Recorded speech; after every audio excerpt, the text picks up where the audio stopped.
트럼프는 또 이렇게 얘기했습니다. 우크라이나에는 미군 지상군을 파견하지 않겠다. 만약 한다면은 미국은 공중 지원은 가능하다. 미국의 부담을 줄이고 유럽에 더 많은 책임을 넘기겠다는 의미죠. 그렇기 때문에 우크라이나 안전보장은 유사시 신속하고 강력한 개입을 보장하지 않는 그런 한계를 갖고 있고요.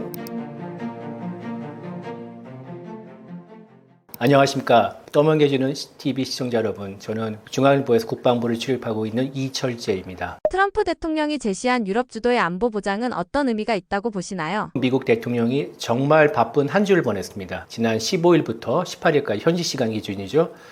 정말 헬 오브 윅을 보냈는데요. 15일에는 미국 알래스카에서 블라디미르 푸틴 러시아 대통령과 만나서 미러 정상회담을 열었고요. 그다음에 이 정상회담 결과를 가지고 18일에 워싱턴 DC에서 볼로디미르 젤렌스키 우크라이나 대통령 불러서 양자 정상회담을 열고 바로 에마뉴엘 마크롱 프랑스 대통령을 비롯해서 핀란드 대통령, 영국 총리, 그리고 이탈리아 총리, 그다음에 EU 유럽 위원회 집행위원장, 그리고 나토 사무총장 등 이렇게 유럽의 주요 지도자들 불러서 다자회담을 열었습니다. 그래서 숨바쁘게 긴박한 외교 일정을 소화했는데요. 트럼프는 18일에 이렇게 얘기했습니다. 이번 회의에서 양자, 다자 일련의 회의를 거쳐서 우크라이나에 대한 안보 보장 방안을 논의를 했고, 이는 미국과의 협조를 통해서 유럽 각국이 제공할 것이다. 이렇게 얘기했고요. 그 다음에 우리 모두 러시아, 우크라이나의 평화 가능성에 대해 기쁘게 생각하고 있다. 그러니까 여기서 핵심 포인트는 우크라이나에 대한 안보를 보장하는데 유럽이 주도할 것이다. 이게 이제 핵심 포인트거든요. 그러니까 해석을 하자면 우크라이나 영토를 러시아한테 떼주고 거기에 대해서 안전보장을 조건을 하는 그 평화협정이 체결될 가능성이 커졌다 이렇게 얘기할 수 있고요. 그런데 다시 말씀드리자면 이번 안전보장에서는 기존에 이제 미국이 해왔던 방식, 그러니까 미국이 주도를 하고 유럽이 이제 보조를 하는 게 아니라 아예 유럽의 주요 국가들, 영국, 프랑스, 독일, 그다음에 이탈리아 이 네 나라가 주도를 하고 그다음에 책임과 역할을 주도적으로 맡고 미국이 여기 지원을 해주는 보조적인 위치를 한다는 이런 어프로치입니다. 이거 되게 신선한 건데 트럼프가 말하는 이제 Make America Great Again의 그 마가 원칙에 따라서 미국은 이제 대외의 개입을 최소화한다는 이런 원칙에 따라서 이제 하는 외교라고 볼 수 있고요. 트럼프는 또 이렇게 얘기했습니다. 우크라이나에는 미군 지상군을 파견하지 않겠다. 그런데 만약 한다면은 미국은 공중 지원은 가능하다 이렇게 얘기했는데요. 그러니까 미국은 이제 앞으로 공중 지원, 그러니까 뭐 유사시 공군 전투기나 폭격기를 보내 폭격을 하거나 이런 지원을 해주거나 아니면은 정보를 또 지원하거나 아니면 일부 무기를 뭐 이렇게 지원하는 이런 이제 부차적인 역할에 머물겠다니까 미국의 부담을 줄이고 유럽에 더 많은 책임을 넘기겠다는 의미죠. 그러니까 이는 아까 말씀하신 마가의 가치를 이제 외교안보 정책에 적극적으로 실현하는 것인데 미국의 군사비 부담을 경감하고 그리고 국민적 필요를 줄면서 내정에 우선한다 이런 정책을 분명히 보여주는 거죠. 또 이거는 또 이제 동맹의 역할을 확대한다는 이런 방침은 동맹의 역할을 확대해서 지역 안전 보장 체계를 만들겠다는 이런 방침은 앞으로 이제 동아시아 한반도에도 분명히 적용이 될 것이기 때문에 우리에게 주는 의미도 크다고 생각할 수 있겠습니다. 나토 가입은 배제하면서도 사실상의 집단방위 조항을 약속한 이번 접근법 한계와 가능성은 어떻게 보시나요? 예, 트럼프 대통령은 이제 회의가 끝나고 양자 다자 회담이 끝나고 19일 이제 폭스뉴스와 전화 인터뷰했는데 우크라이나의 안전 보장에 대해서 어떤 형태의 안전 보장은 필요할 것이지만 나토 가입은 아니다. 그러니까 우크라이나 나토 가입은 허용하지 않겠다 이렇게 얘기하면서 그건 절대 일어나지 않을 일이라면서 그것도 강조를 했죠. 그리고 당신이 러시아라면 저기 국경에 있는 거 원하겠냐 이렇게 폭스뉴스에게 되물었다. 하는데 이는 이제 러시아가 우크라이나 침공했던 여러 가지 내걸었던 명분 중에 하나가 나토의 동진을 막는 것이었기 때문에 푸틴은 절대 양보하는 이제 조건이겠죠. 그래서 이를 트럼프가 수용한다는 것을 분명히 나타낸 것이라 볼 수 있고 그렇기 때문에 나토 가입을 배제한 우크라이나 안전 보장은 한계와 가능성 두 가지를 양면을 동질의 앞뒤면 같은 양면을 둘 다 가지고 있다고 볼 수 있겠습니다. 그러니까 나토의 정식 회원이 아니기 때문에 나토의 5조가 있습니다. 집단 방위 원칙. 그러니까 흔히 영화 삼총사의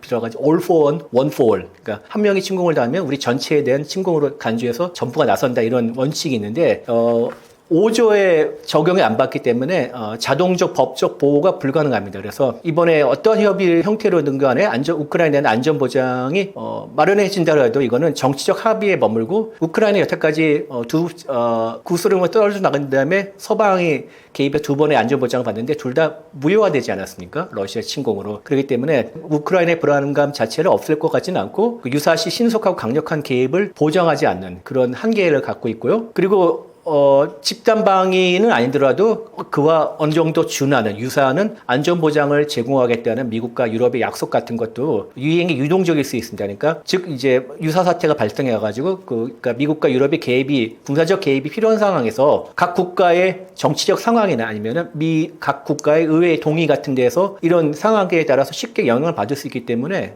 되게 어렵다고 볼 수 있겠습니다. 그리고 또 우크라이나가 나토 가입을 못하는 건 아직 명시적으로 못 바꿀 경우에는 러시아의 군사적 모험 가능성을 완전히 차단할 수가 없습니다.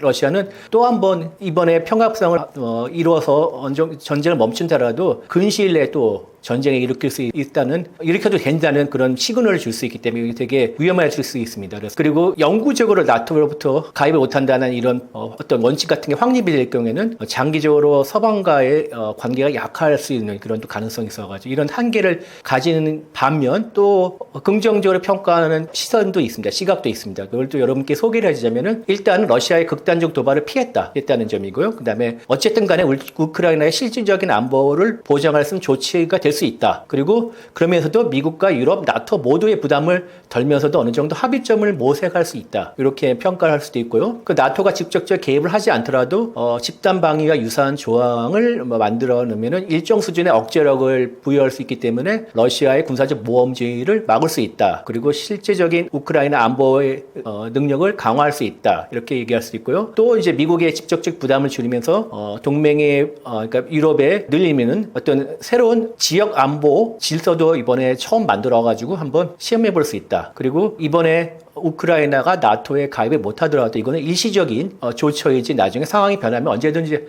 할 수 있는 거 다 바꿔서 나토에 가입을 허락할 수 있는 거 아니냐. 그러니까 어떤 전략적 유예가 영구적인 유예는 아니다. 영구적인 금지는 아니다. 이렇게 평가할 수도 있겠습니다. 푸틴, 젤렌스키, 트럼프 3자 회담 가능성이 언급됐는데 현실화 가능성은 어느 정도라고 보시나요? 예, 트럼프는 일단 이제 질러놓고 보는 스타일이죠. 그래서 18일 이제 기와 그다음에 유럽 지도자들과의 회담이 끝나고 난 다음에 자기가 이제 푸틴에게 전화를 걸어가지고 푸틴과 젤렌스키 양자회담을 준비를 시작했다 이렇게 자랑을 했죠. 그러면서 회담 장소는 아직 이제 나중에 결정이 될 것인데 그다음에 두 사람이 회담 후 그다음에 자기가 껴가지고 이제 중재를 해서 또 3자 회담까지 열어가지고 완전 평화회담을 열겠다. 완전 평화회담 열어서 전쟁을 종식시키겠다. 이렇게 또 이제 또 떠벌렸죠. 그리고 크렘린궁은 회담이 끝나고 난 다음에 트럼프와 푸틴 간에 한 40분 동안 통화했다고 이렇게 컨펌을 해줬습니다. 그러나 그렇다고 해가지고 이게 이제 트럼프의 말대로 사실대로 젤렌스키와 푸틴 간의 양자회담과 그다음에 또 미국이 중재하는 미러우 이 3자 회담이 열릴 것인가 이건 또 별개의 문제라고 생각할 수 있는데요. 푸틴은 그동안 여건이 무르익지 않았다는 그런 핑계를 댑니다. 젤렌스키와의 양자회담에 적극적이지 않고 선을 그어놨습니다. 그렇기 때문에 트럼프의 발언만 놓고 본다면은 푸틴의 기존 입장을 뒤집어서 젤렌스키와 만날 수도 있다 이런 뜻을 내비치는 게 아닌가 이런 해석도 있는데요. 아시다시피 이제 푸틴과 젤렌스키는 서로 양보할 수 없는 원칙이 있습니다. 그러니까 우크라이나에 영토를 내주는 거고, 우크라이나의 입장에서는 젤렌스키 입장에서는 영토를 내주는 것이고, 그다음에 푸틴의 입장에서는 우크라이나 나토 가입 허용하는 이런 건데, 이 양 극단을 어느 정도 이제 지금까지 나온 내용을 보면은 우크라이나의 나토 가입은 막고 비슷한 안전보장을 제공해주고 대신 우크라이나는 어느 정도 영토를 떼주는 그래서 상당히 근접하다고 봤기 때문에 트럼프의 말이 사실일 가능성도 있습니다. 그러나 트럼프의 중재 의지나 또 강력한 영향력 이런 거에도 불구하고 양측의 입장 차이가 많이 좁혀졌고 사실 합의에 도달할 수 있을 정도까지 왔냐 이건 분명하지 않기 때문에 좀 더 지켜봐야 될 거고요. 기본적으로 우크라이나와 러시아는 제로섬 게임입니다. 그러니까 한 측의 이득을 보면은 한 측의 손해를 보는 이득을 본 만큼 손해를 보는 이런 관계이기 때문에 중재가 그렇게 트럼프의 말대로 쉬울까 이거는 좀 개인적으로 의문이 가고요. 그리고 우크라이나나 러시아나 미국이나 세 나라 모두 국내의 정치적 여론 그다음에 미국과 유럽의 관계 이런 여러 가지 변수가 있기 때문에 앞으로 정말 트럼프의 말대로 2주 안에 회담이 열릴까? 그리고 그게 열리기 전에도 변수가 많이 작용이 돼가지고 일정이나 의제 이런 게 쉽게 도출하기가 쉽지 않을 것 같습니다. 그러나 어느 정도 희망 그나마 있다면은 트럼프는 일단 새로운 외교적 해결, 그리고 미국 사실은 자기 얘기죠. 내가 주도해서 문제를 해결, 이런 이미지를 노리기 때문에 노리고서 적극적으로 임할 것이고, 푸틴 역시 서방과의 고립을 극복하고 싶고, 그다음에 이 향후 종전이든 평화 협상이든 간에 주도권을 얻고 싶어 하기 때문에 약간의 협상의 여지는 있고, 그래서 앞으로 이런 긍정적인 뭔가 부정적인 면을 이렇게 종합적으로 고려해서 본다면은 가능성이 제일 높은 시나리오는 3자 간에 만나도 하더라도 그냥 큰 틀만 합의를 하고 어떤 선언적 의미에 그친 다음에 그다음에 그 이후에 일정 수준의 그 예비 협상이든지 어떤 그 실무자급의 협상은 계속 이루어지지 않을까, 이렇게 저는 개인적으로 생각합니다. 그러니까 회담의 일단 논의만으로 전설이 지금의 위치에서 동결을 하거나 아니면은 전쟁이 휴전 프레임으로 전환된다. 그러니까 이제 앞으로 휴전 단계에 이뤄되는 프레임 전환이 됐기 때문에 국제적 기대는 되게 커질 것이고, 그러니까 한마디로 말하면은 시작의 끝이 아니라 끝이 시작이 될 것이다, 전쟁이. 이렇게 생각할 수 있고요. 그러나 이게 끝의 시작이 되더라도 당장 끝의 끝이 아닌 것이, 우리 한 가지 사례를 직접 겪지 않았습니까? 6.25 전쟁 때 1951년에 휴전회담이 이루어지고 난 다음에 2년 후에 그동안 수많은 인명이 희생되고 지리한 싸움 끝에 2년 만에 드디어 정전 협정에 조인하고 체결이 되지 않았습니까? 그러니까 이런 사례이기 때문에 3자가 만나서 회담을 하고 실무회담을 연다 하더라도 전쟁이 바로 종식은 안 될 것 같습니다. 공화당 내부에서 협상파와 강경파로 입장이 갈리고 있는데 이런 분열이 미국 외교 정책에 어떤 영향을 줄 거라고 보시나요? 미국의 정치적인 스펙트럼을 보면은 공화당이나 민주당에서도 동일한 견해를 가리키는 게 아닙니다. 공화당이나 민주당 각 정당에서 온건파가 사안에 따라서 온건파 있고 강경파가 있습니다. 특히 대정책에 있어서는 약간 이제 고립주의 성향, 그러니까 미국이 이제 흔히 말하는 마가죠. 그러니까 미국의 국내 정치에 더 힘을 써야기 때문에 해외 개입은, 외국에 대한 개입은 덜하자, 이런 고립주의 성향이 있는가 하면, 반대로 미국은 강대국이기 때문에 강대국의 도리와 의무를 책임을 다해야 된다는 이런 적극적인 국제주의 성향이 있습니다. 그런데 공화당에서 마찬가지 있었고요. 그다음에 이게 이번 사태가 일어나기 전에 지난 2월 24일에 무슨 일이 있었냐면은 유엔 총회에서 우크라이나가 제안한 결의안에 대해서 미국이 반대표를 행사한 적이 있습니다. 그러니까 트럼프가 푸틴과의 유한 메시지를 보내기 위해서 이제 지시한 것이라 볼 수 있겠죠. 그럴 때 상당수 공화당 의원들이 이 미국의 행태에 대해서 강력하게 비난했습니다. 그 이름을 들자면은 공화당의 상원의 존 커티스, 미치 매코넬, 빌 캐시디, 미치 매코넬 뭐 이런 사람들은 되게 공화당에서 유력 인사죠. 그다음에 하원의 돈 베이컨, 이런 사람들이 자신의 SNS 통해서 비판을 했고요. 그다음에 공화당 의원 중에 상당수가 미국이 우크라이나에 대해 대규모로 군사적 경제적 지원하는 것은 불만을 가지고 있지만은 러시아와 푸틴이 침략자라는 이 사실 자체에 대해서는 단호한 입장을 갖고 있는 것으로 알고 있습니다. 그러나 본다면은 트럼프 정부의 러시아 편향을 비판하는 의원들조차 트럼프를 직접 거론해서 공격하지는 않습니다. 이유는 뭐냐면은 그만큼 트럼프가 공화당을 장악한 굉장히 크다는 것을 의미하고, 그렇기 때문에 거기에 대들지 못하는 거예요. 그래서 트럼프가 주도하는 이제 마가 강경파가 동맹국을 비롯해서 동맹국이나 파트너의 국가들에게 강하게 압박을 하고, 미국 중심의 일방주의 뭐 이런 것들, 국익 우선 정책, 국익만 내세우는 정책을 펼친다 하더라도 이제 기존의 전통적인 온건파 국제주의자들이, 공화당 내 이런 사람들이 동맹과의 공조, 뭐 다자주의 이런 거를 강조하더라도 이런 온건주의 세력은 공화당에서 주류도 아니고 목소리가 약하기 때문에 큰 영향을 미칠 것 같지는 않습니다. 그리고 공화당의 협상파라 하더라도 우크라이나 정쟁의 종식, 그다음에 미국이 부담이 적은 안전보장 조처 마련, 그다음에 그리고 빨리 유럽 문제를 털고 중국으로 집중하자는 이런 전략적인 전환, 이런 거에 대해서는 거기에 대해서 반대할 여지가 없기 때문에 트럼프의 협상 결과에 대해서 어떻게 내놓는다면은 거기에 긍정적할 수밖에 없습니다. 그렇기 때문에 이런 점을 좀 주의 깊게 한번 바라봐야 된다고 생각합니다. 젤렌스키 대통령이 조건 없는 대화에 열려 있으며 영토에 대한 강경했던 입장도 철회했습니다. 외교적으로 어떤 전략이라고 해석하시나요? 젤렌스키는 18일 트럼프와 양자회담을 마치고 난 다음에 러시아 푸틴과의 양자회담 가능성에 대해 나는 모든 형식의 대화에 열려 있다. 그 다음에 첫 만남의 결과에 따라 트럼프 대통령이 참여하는 3자 회담으로 이어질 수 있다. 그리고 푸틴 대통령과 직접 만나 종전의 길을 모색해야 한다. 이렇게 얘기를 했습니다. 그리고 영토 지도를 다시 그리는 것에 동의할 것이라고 취재진이 질문하니까 거기에 대해서 우리는 외교적 방법으로 전쟁을 멈추자는 생각을 지지해왔다, 지금까지. 그러면서 트럼프 대통령이 언급한 대로 3자 회담에 나설 준비가 돼 있다. 그러니까 이거는 영토 조정 문제를 러시아와 협상할 수 있고 그것을 의제로 꺼낼 수 있다는 그런 뜻으로 해석할 수가 있죠. 그리고 더 나아가서 우리는 영토 문제를 비롯한 모든 민감한 사안들을 3자 회담에서 정상급 차원에서 논의할 것이라고 했습니다. 그러니까 지금까지 영토는 의제로 올릴 수 없다는 것에서 한 발짝 벗어나서 의제로 올릴 수가 있다. 이렇게 얘기한 거죠. 단 전제 조건이 있습니다. 우크라이나에 대한 안전 보장을 해야 되는 건데 지금 이제 트럼프가 나토의 가입은 안 되지만 나토에 비슷한 유럽 중심 주도의 안전 보장을 젤렌스키에 들이맸는데 젤렌스키 입장에서는 아쉽죠. 왜냐면은 유럽의 안전 보장도 중요하지만 제일 확답을 받고 싶은 게 미국의 안전 보장인데 미국이 직접적으로 더 강하게 유사시에 더 강하게 더 직접적으로 개입하는 것을 원하는데 거기에 대한 보장이요. 그때 공중 지원이라는 것은 그것은 언제든지 뺄 수도 있고요.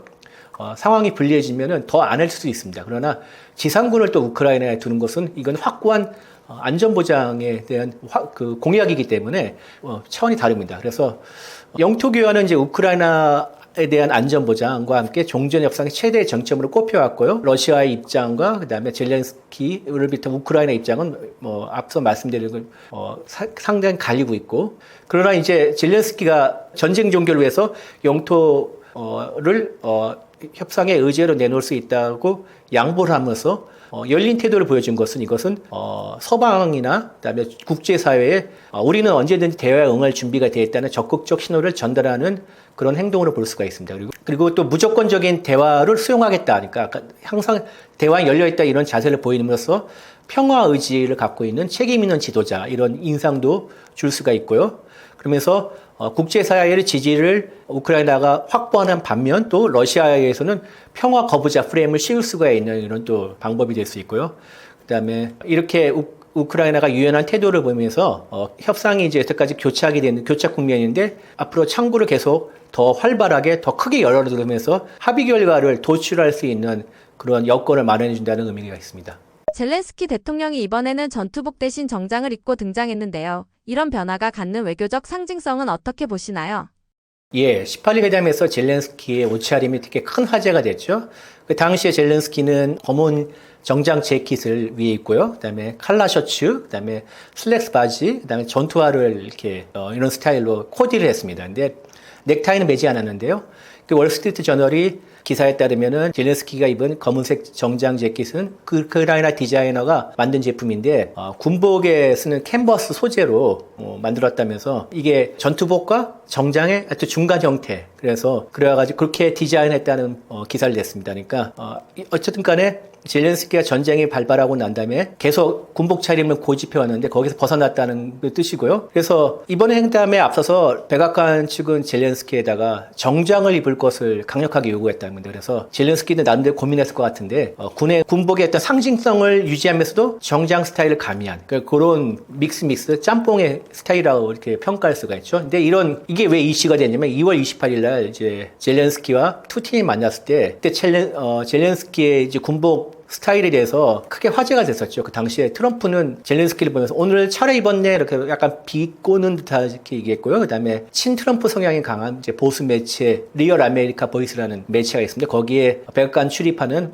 브라이언 글렌이라는 이런 기자가 왜 정장을 입지 않은가? 정장이 있기는 하나? 이렇게 막 아주 무리한 질문을 했습니다. 그래서 당시 젤렌스키는 전쟁이 끝나면 내가 정장을 입을 테고 그런데 그때 당신이 입은 거가 비슷한 정장을 내가 입겠다 이렇게 응수를 해가지고 결례 논란이 되게 크게 벌어졌는데요. 근데 이미 이제 6월 25일 날 젤렌스키와 트럼프가 네덜란드 헤이그에서 만났는데 그때도 지금과 같은 스타일을 했습니다. 그래서 이번이 처음은 아닌데 백악관에 초청받았을 때 이제 정장과 군복을 가미한 스타일을 이제 입어서 화제가 된 것이었고요. 근데 글렌 아까 2월 달에 젤렌스키를 쏘아붙인 친트럼프상의 글렌이라는 이 친구는 젤렌스키의 달라진 복장을 보면 정장이 정말 멋져 보인다. 아주 보기 좋다. 이렇게 쉽게 세웠고요. 트럼프 대통령도 이거 되게 멋지지 않은가 이렇게 또 화답을 했고요. 그러면서 얘가 지난번에 널 공격했던 사람이다 이렇게 얘기했답니다. 그래서 젤렌스키 대통령은 나 기억해. 그러면서 난 오늘 옷차림 바꿨는데 당신은 그대로네. 이렇게 오히려 젤렌스키가 원래 코미디언 출신이지 않습니까? 되게 재치 있게 답변하면서 그래서 취재진과 트럼프 대통령의 웃음꽃을 터뜨렸다고 하는데요. 이런 이제 외교에서 스타일의 변화는 되게 나름대로 의미를 갖고 있습니다. 옛날에 올브라이트 미 국무장관, 여성 최초의 국무장관은 이 브로치를 어떤 스타일의 브로치를 하는가에 대해서 또 메시지를 발신하는 것이 되게 유명했죠. 이런 의미를 갖고 있는데 이번에 젤렌스키의 스타일 변화는 유화적 제스처라는 해석이 강하고요. 그다음에 그 미국의 정치학자 제이콥 나이하이기라는 사람이 월스트리트 저널에다 뭐라고 얘기했냐면은 젤렌스키가 나는 뭐 이제 조금은 타협할 준비가 돼 있다 이런 메시지를 의상으로 표현했다 이렇게 평가했고요. 뉴욕타임스는 이렇게 평가했죠. 이날 18일 젤렌스키의 군복 플러스 정장 이 믹스 매치는 전투와 외교, 저항과 협상 사이에 젤렌스키가 나름대로 점유하고 있는 중간지대를 시각적으로 표현한 것이라. 꿈보다 해몽이라는데 아주 적절한 해석, 그래도 그럴듯하면서도 적절한 해석인 것 같습니다. 유럽 지도자들이 즉각적인 휴전과 강력한 제재 유지를 동시에 강조했는데 이런 입장이 트럼프 행정부의 중재 구상과는 어떤 점이 같고 어떤 점이 다를까요? 유럽의 지도자들은 러시아와 우크라이나 일단 즉각적인 휴전, 그다음에 군사 충돌의 즉각적인 중단을 강력히 요구하고 있지만은 미국의 이제 트럼프를 중단 미국은 좀 점진적이고 실용적인 협상 프로세스를 거쳐야 된다. 이것은 미국의 입장에서는 전 세계를 바라보기 때문에 유럽에서뿐만 아니라 또 중동도 바라보고 인도 태평양에서 이 중국도 바라보고 이런 게 세력권을 관리하는 차원이 있는데 이렇게 글로벌하게 범지구적으로 봐야하는 그런 차원에서 중재를 선호하는 거죠. 왜냐면은 나중에 전쟁이 끝나고 난 다음에 러시아를 끌어들여가지고 중국을 포위하는 포위망을 완성하고 싶은 게 미국의 속내이기 때문에 그렇거든요.